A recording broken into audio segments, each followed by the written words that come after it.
Hello students, good morning. आज हम कर रहे हैं electricity chapter start. NCERT reading करेंगे लाइन टू लाइन। तो लेट्स स्टार्ट इट।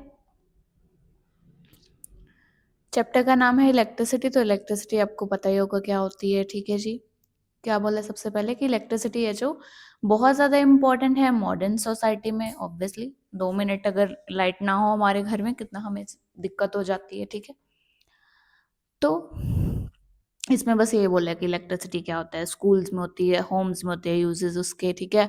हॉस्पिटल्स में, इंडस्ट्रीज में, बहुत सारी जगह पे उसके यूजेस होते हैं।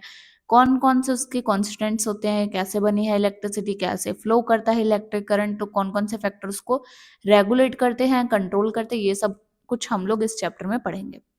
सबसे पहले क्या है, करंट, या फिर उसको क्या बोलते हैं, इलेक्ट्रिक करंट बोलते हैं, ठीक है।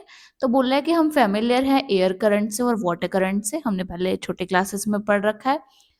We know that flowing water with water currents in river, similarly electric charge जो फ्लो होता है कंडक्टर्स में, उसकी वजह से क्या प्रोड्यूस होता है, इलेक्ट्रिक करंट प्रोड्यूस होता है, ठीक है। ओनली कंडक्टर्स में, इंसुलेटर में तो चार्जेस ही नहीं होते ना, मूव नहीं करते। ये है हमारे पास कोई वायर मेटल की, इसमें जो चार्ज होगा वो ऐसे मूव करेगा। Because of the movement of the charge क्या होगा, प्रोड्यूस इलेक्ट्रिक करंट प्रोड्यूस होगा, ठीक है। In a torch we know that the cells, cells होते हैं, बैटरी होती है उसमें, provide flow of charges, flow of charges provide करता है, जिसकी वजह से क्या होता है, करंट प्रोड्यूस होता है, ठीक है। फिर क्या बोल रहा है, switch makes conducting link between the cell and the bulb, bulb को ग्लो करना है, यहाँ पे हमारा बल्ब है, यहाँ पे हमने बैटरी लगाई है, बैटरी की शेप गलत बन गई, ये हमारे पास बल्ब है, यहाँ पे हमने बैटरी लगाई हुई है।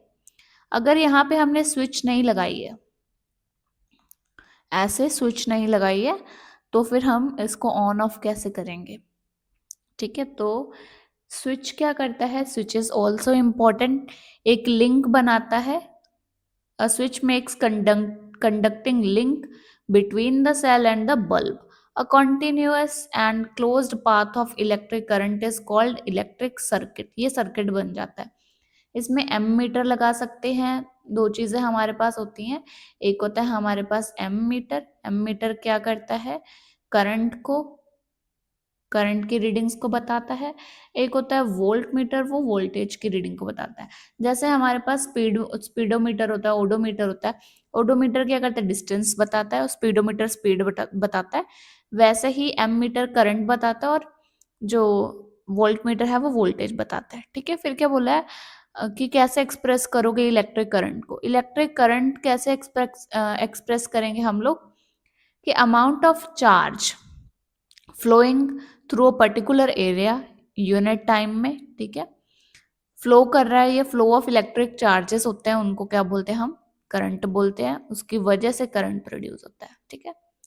Electrons were not known at that time, तो ये इसको सिर्फ चार्जेस ही बोलते हैं। So electric current was considered to be flow of positive charges, and direction of flow of positive charges were taken to be the direction of electric current।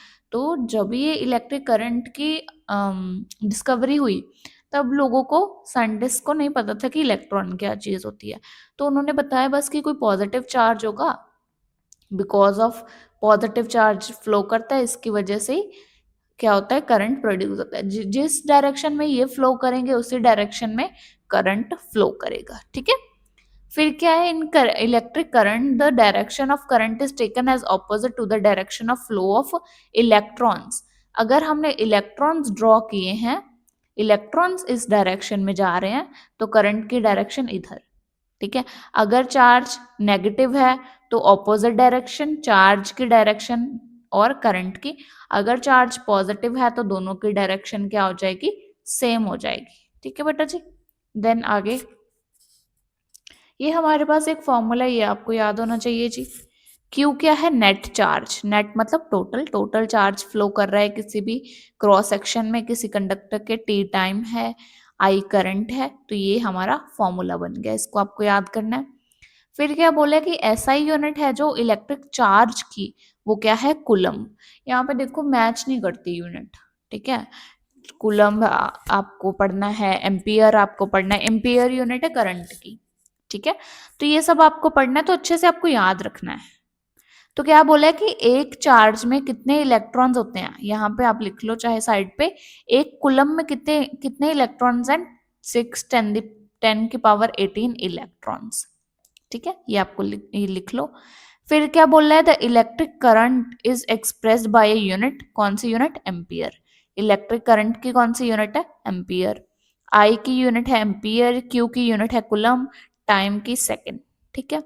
तो बोला 1 ampere किसके equal होगा, ये आपको क्वेश्चन आया जी 2025 board के exam में 10th class के साइंस में, कि 1 एम्पियर क्या होता है। तो 1 एम्पियर इज क्या होगा कि फ्लो ऑफ 1 कूलम, चार्ज कितना, जब कितना चार्ज फ्लो करेगा, 1 कूलम चार्ज फ्लो करेगा पर सेकेंड, टाइम भी कितना होगा 1 एम्पियर कब बनेगा, 1 सेकेंड टाइम 1 कूलम चार्ज। तो ये आपको 1 मार्क में क्वेश्चन आया हुआ है, ठीक है, कि 1 एम्पियर क्या होता है, डिफाइन 1 एम्पियर, ठीक है जी। यहाँ पे I show you the photo also. फिर बोला small quantities of current are expressed in milliampere, तो मिली एम्पियर भी होता है, माइक्रो एम्पियर भी होता है। जो इंस्ट्रूमेंट करंट को मेजर करती है उसको क्या बोलते हैं, एमीटर, मैंने आपको पहले ही बता दिया है। तो कौन सी इंस्ट्रूमेंट होती है, एमीटर होती है वो, जो मेजर करती है इलेक्ट्रिक करंट को सर्किट में ये लगाया हुआ है, इसको लगाते हैं, ये क्या मेजर करती है, करंट को, कितना करंट आपके सर्किट में है। It is always connected in series in a circuit through the current to be measure. Series में लगाना, सीरीज में मतलब यहां से पॉजिटिव चार्ज से करंट आ रहा है, आया बल्ब में से, आया इधर से, आया इधर से, ऐसे, ये सीरीज है, एक ही पाथ है उसका, इसको क्या बोलते हैं, सीरीज। पैरेलल में क्या मतलब है कि करंट तो इधर से आ रहा था बट हमने लगाया पैरेलल में, ये होता है पैरेलल, आमने सामने, यहाँ पे बल्ब, यहाँ पे एमीटर। तो ऐसा नहीं, हमेशा सीरीज में लगेगा, करंट आया इधर से चला गया, ये होता है सीरीज। पैरेलल में मतलब आमने सामने, तो आमने सामने नहीं, साथ में लगाना है, सीरीज मतलब साथ में, यहाँ पे बल्ब है इसके साथ ही ये है, आप यहाँ पे भी लगा सकते हो एमीटर, ठीक है, इसके साथ बिल्कुल, आमने सामने नहीं, आमने सामने मतलब पैरेलल, ठीक है जी। फिर बोले कि 11.1 जो है डायग्राम बनी हुई है सिस्टमेटिक, वहां पे सर्किट आपको दिखाया हुआ, एक सेल लगा है, ये सेल है, फिर एक इलेक्ट्रिक बल्ब है, ये बल्ब है, एक एमीटर है, ये एमीटर है जी, एक प्लग की भी लगाई है हमने, ठीक है जी, देख लिया।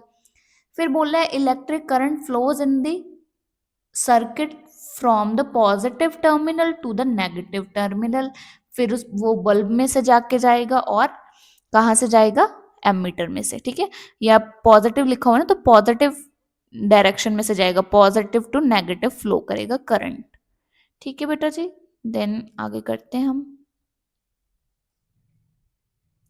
देन दिस एग्जाम्पल बहुत इजी है, इतना एम्पियर चार्ज है, इतना टाइम है, एम्पियर तो सही है, ऐसा ही यूनिट है क्या, 10 मिनट्स, मिनट्स ऐसा ही यूनिट है, नहीं जी, इसको कन्वर्ट करो, कैसे कन्वर्ट करना है, 60 के साथ मल्टीप्लाई करो 10 को, तो कितना आ गया, 600 सेकेंड्स। फिर हमारे पास फॉर्मूला क्या था, I equals to q t, q by t. अब क्यू की वैल्यू निकालनी है, टी डिवाइड में उधर जाके मल्टीप्लाई, तो आई टी इक्वल्स टू क्या आ गया, क्यू। तो आई कितना है 0.5, 0.5 को साथ 5 के साथ आपको मल्टीप्लाई करना है 600, एक जीरो के साथ जीरो कैंसिल, 6 5 30, एक जीरो ये है तो 300, क्योंकि चार्ज की यूनिट कुलम है तो यहाँ पे आपको सी लिखना है, ठीक है जी। बस इतना सा काम आपको करना है, बहुत इजी है, 1 मार्क में आपका क्वेश्चन ये डन हो जाएगा। अगर आपको बेटा जी मतलब आपको लेना है अच्छे मार्क्स, ठीक है, तो ये 1 मार्क भी मैटर करता है, अगर आपको वो ही पास होना है फिर तो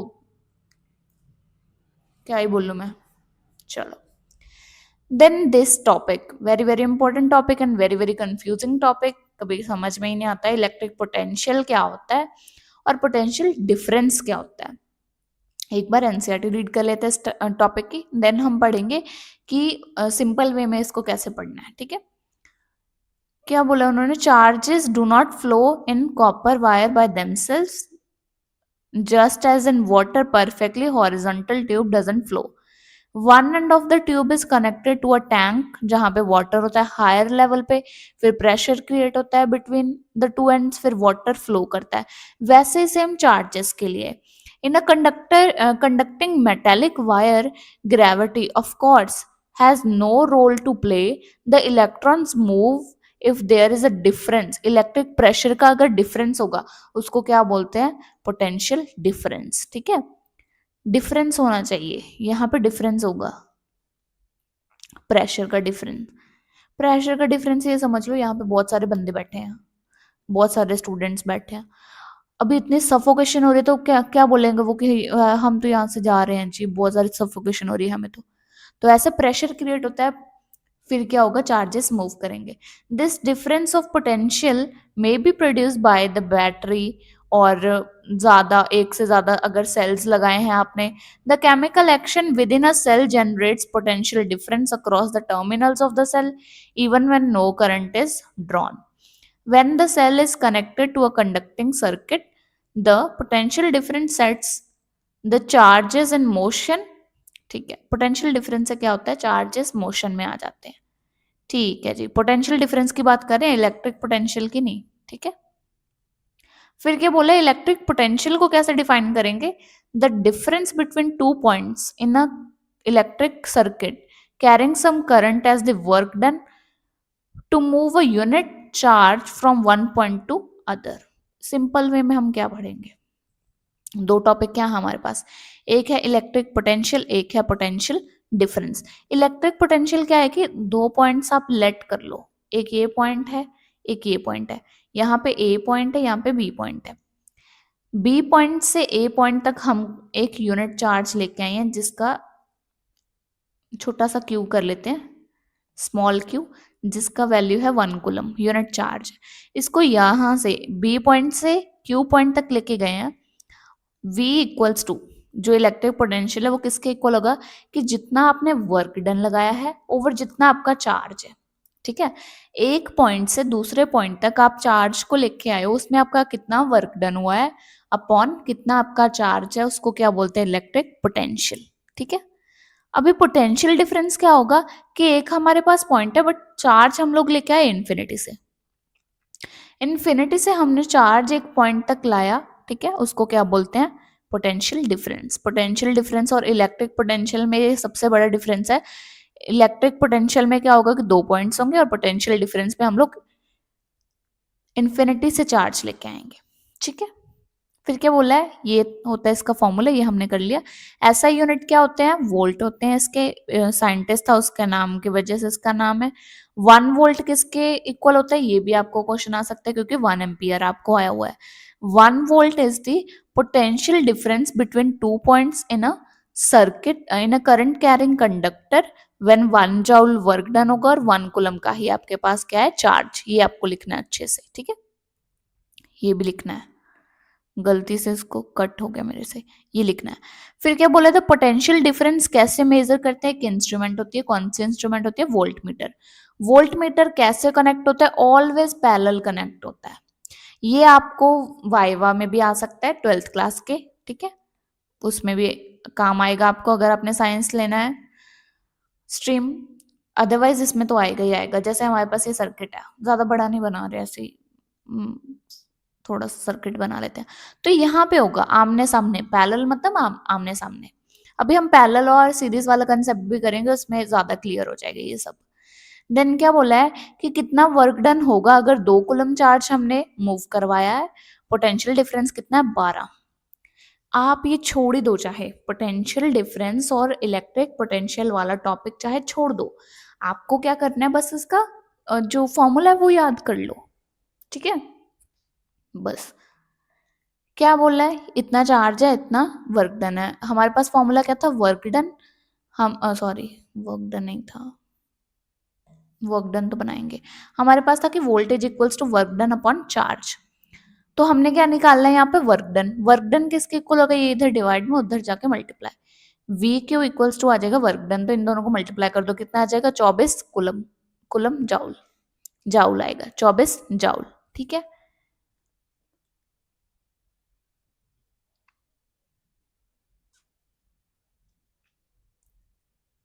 बस ठीक है इसमें। देन क्या बोला है, सर्किट डायग्राम। सर्किट डायग्राम में क्या क्या होता है, बोले काफी कुछ होता है, सेल होता है, की होती है, कंपोनेंट्स होते हैं, कुछ वायर्स होती हैं कुछ, ठीक है। ये सिस्टमेटिक डायग्राम आपको बनानी है। सेल में क्या होगा, एक पॉजिटिव टर्मिनल एक नेगेटिव। तो कई बच्चों को पहचानना नहीं आता कि सेल है या फिर बैटरी है, तो एक पॉजिटिव पॉइंट एक नेगेटिव, एक ही चीज है तो सेल है। अगर ज्यादा है, positive negative positive negative positive negative, तो वो क्या है, बैटरी है। ये स्विच है, ये ओपन है। ओपन का मतलब होता है जो वर्क नहीं कर रही, बंद है। बंद को क्या बोलेंगे, मतलब क्लोज नहीं बोलेंगे। प्लग इन नहीं है, आउट है ये, प्लग आउट। ये है स्विच जो क्लोज है। अभी यहाँ पे ओपन और क्लोज का हमको भी ये प्रॉब्लम होती थी कि कितना कंफ्यूजन होता है। ओपन का तो मतलब होना चाहिए था कि वो चल रही है ना, ओपन है। ओपन का मतलब है वो सर्किट में नहीं यूज कर रहे अभी हम लोग। जो ये क्लोज है इसका मतलब है कि सर्किट में यूज कर रहे हैं, और इसमें ये ऑन है स्विच, इसमें से करंट जा रहा है। हाँ, ये इस पे लिख लो आप ऑन, इसको लिख लो ऑफ, ऑन ऑफ, ठीक है। फिर ये जॉइंट है, इसका मतलब है कि इसका मतलब है कि दो तीन वायर्स आपने जोड़ दी यहाँ पे। इसका मतलब एक वायर थी, एक ये इसके ऊपर वायर है। ऊपर कैसे रखेंगे, ऐसे बनाना है आपको, सीधा ये प्लस वाला सिंबल नहीं बनाना, ठीक है। फिर बल्ब, बल्ब की diagram is very important. Obviously ये डायग्राम नहीं आप बनाओगे, ये वाली बनाओगे। फिर रेजिस्टेंस है, वेरिएबल रेजिस्टर है, रियोस्टेट है, एमीटर और वोल्ट मीटर। ये तो आपको बहुत कम आएगा, ये आएगा ये आएगा ये आएगा, बल्ब आएगा बिल्कुल, सेल और बैटरी आएगी। वेरी वेरी इंपॉर्टेंट करना ही है। फिर आपको क्या बोल रहा है, ओम्स लॉ। ओम्स लॉ बहुत ज्यादा इंपॉर्टेंट है जी, बहुत ज्यादा सिंपल लॉ है। इससे ज्यादा सिंपल कोई भी लॉ नहीं है, एनसीईआरटी में भी और फिजिक्स में भी। ओम्स लॉ क्या कहता है कि यहाँ हमारे पास एक ग्राफ बनाना है हमने। इस साइड है करंट, इस साइड है वोल्टेज। इसने बोला, इन्होंने चेक किया कि जब जब करंट हमने बढ़ाया 0.1, तो इधर वोल्टेज भी बढ़ गई, ठीक है जी। फिर से करंट बढ़ा दिया, फिर से वोल्टेज बढ़ गई, फिर से करंट, फिर से वोल्टेज बढ़ गई। ऐसे ऐसे हो ही जा रहा है। मतलब उन्होंने क्या फिर फाइंड आउट किया कि वोल्टेज किसके डायरेक्टली प्रोपोर्शनल है, करंट के। जितना जितना करंट हम लोग बढ़ा देंगे उतने उतने वोल्टेज भी क्या हो जाएगी, बढ़ जाएगी, ठीक है। बस ये है डेफिनेशन इसकी, यही लिखना है आपको। जर्मन का साइंटिस्ट फिजिस्ट है, उसने बताया कि क्या बताया, relationship between the current and the voltage, ठीक है। करंट किसी मेटेलिक वायर में से फ्लो कर रहा है, उसमें वोल्टेज है टर्मिनल्स में उसके। Potential difference V across the end किसके डायरेक्टली प्रोपोर्शनल होगा, करंट जितना भी उसमें फ्लो हो रहा है। बस इतना इतना सच इसने बताया। देन हमने हमेशा किया है कि डायरेक्टली प्रोपोर्शनल के साइन को हटा के हमने एक कांस्टेंट लगाया है। यहाँ पे कांस्टेंट क्या लगाएंगे हम, R। R क्या है, resistance. And resistance is very important topic, ठीक है। बोले आर क्या है, एक कांस्टेंट है जो मेटेलिक वायर पे गिवन टेम्परेचर पे होगा, इसको क्या बोलते हैं, resistance. It is a property of a conductor to resist the flow of charges through it. ऐसा यूनिट इसकी ओम होती है, बिकॉज ये जो साइंटिस्ट है इसके नाम से, ये ग्रीक वर्ड, इससे ग्रीक लेटर से इसको आपको सिंबलाइज करना है, सिंबल लगाना है। According to ohm law R की वैल्यू ये हो सकती है, ठीक है। तो 1 ओम कब बनेगा, इस इससे, किस किस से, 1 वोल्टेज से, 1 एम्पियर से, तो 1 ओम बन जाएगी रेजिस्टेंस, ठीक है जी। रेजिस्टेंस की डेफिनेशन आप यहां से लिख सकते हो, कहाँ से, it is the property of a conductor to resist the flow of electron. Let us suppose यहाँ पे हमारे पास एक इलेक्ट्रॉन वायर है, बहुत सारे इलेक्ट्रॉन जाए जा रहे हैं यहाँ से।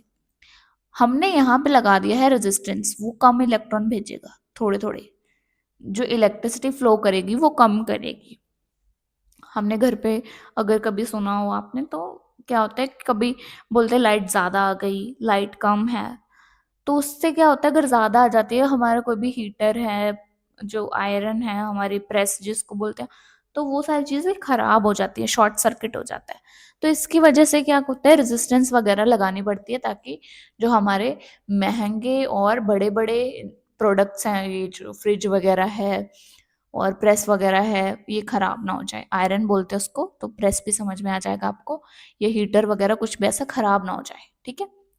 फिर बोला the current through a resistor is inversely proportional to the resistance. Current क्या होता है? रेजिस्टेंस के इनवर्सली प्रोपोर्शनल। हाँ जी, बिल्कुल ठीक है। अगर रेजिस्टेंस ज्यादा होगी तो करंट कम फ्लो करेगा, अगर करंट ज्यादा है तो रेजिस्टेंस कम हो जाएगी। If the resistance is double, current क्या हो जाएगा? हाफ हो जाएगा। मैनी प्रैक्टिकल केसेस में नेसेसरी होता है डिक्रीज और इंक्रीज करना। Component is regulate to current without changing the voltage, इसको क्या बोलते हैं? Variable resistance. ये हम लोग बाद में पढ़ेंगे इसको अच्छे से। डिवाइस होती है एक रियोस्टेट, जिसको यूज करते हैं रेजिस्टेंस को चेंज करने के लिए। बस आज यहाँ तक ही करेंगे बेटा जी, बाकी कल करते हैं, ठीक है। Thank you students.